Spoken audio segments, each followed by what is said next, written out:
3 இதிகாசம். எது 2எல்லாம் இல்லை, ராமாயணம் மகாபாரதம் சிவரகசியம் 3வது இதிகாசம்.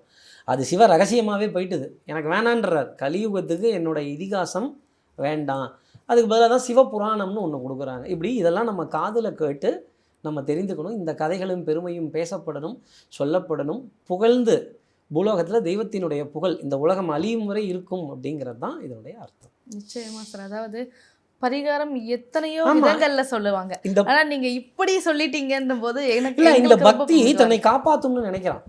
இந்த பக்தி என்னை கஷ்டத்துலேருந்து காப்பாற்றும், எனக்கு ஒரு பெரிய சிரமம் வருது, அதுலேருந்து இந்த பக்தி என்னை காப்பாற்றும்.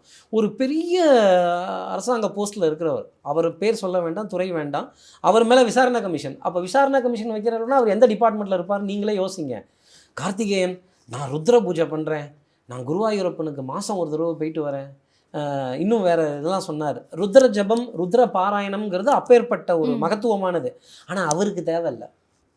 குருவாயூரப்பனுக்கு இவர் போனாரே தவிர அங்கே துலாபாரத்தில் என்ன கொடுக்கணுங்கிறது இருக்குது.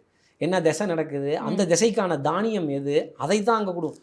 கிட்டத்தட்ட 70 பொருள் துலாபாரத்துக்கு வச்சுருக்காங்க குருவாயூரில். ஏன் 70 பொருள் வச்சுருக்காங்க தெரியல சார். இருக்குல்ல, கடவுளுக்கு பிடிச்சது எல்லாத்துக்கும் நாம நினைச்சிட்டு இருக்கோம். எல்லாத்துக்கும் எல்லாம் கிடையாது. இது பிரீதி.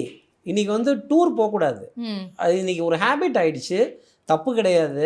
பட் இதனுடைய உண்மை தன்மையை நம்ம தெரிஞ்சுக்கணும். ஸ்ரீரங்கத்தில் வெள்ளி பொருள் தானமாக போடணும், வெள்ளி காசு, வெள்ளி வீடு, வெள்ளி கட்டி, இதை தான் நம்ம உண்டியலில் போடணும்.